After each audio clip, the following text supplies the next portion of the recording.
چې دا وزیر اعظم دا مرتد دی کافر دی د اسلام نه وتلی دی پلانکې مرتد پلانکې واجب القتل دا واجب القتل مقتدیان یې لاندې برید تاوی ډېر نر مولا دی نو زمونږ د امامانو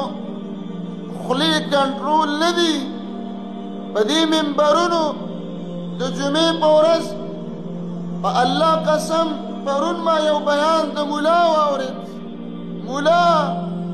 پټکې تړلې داسې مشله یې اچولی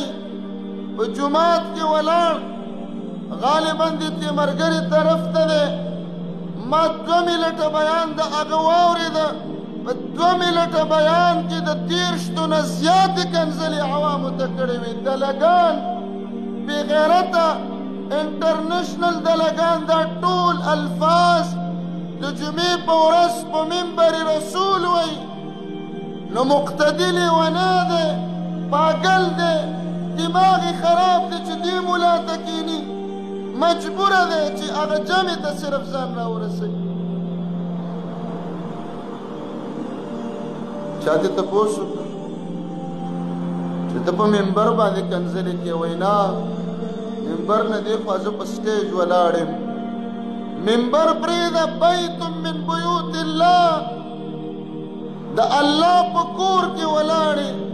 ما کان رسول الله فاحشا ولا متفحشا رسول الله علیه السلام نه کنځل مارو او نه یې د بل چا کنځلې برداشت کولې تېره هفته کې حدیث تاسو واورېد زمونږ مور عایشه رضی الله عنها یهودي ته وایي چې د بیزوګانو د خنزیرانو بچو رسول الله علیه السلام ورته وایي مه یهودو ته به هم کنځلې نه کېده الفاظ مه وایه مسلمان ملا علم په منبر رسول ولاړ په جومات کې ولاړ او مسلمانان کنځه مسلمانانو ته دلګان وایه مسلمانانو ته بې غیرته وایه د بعضې خلکو مزاج داسې دی موږ کوم ملا خوښوو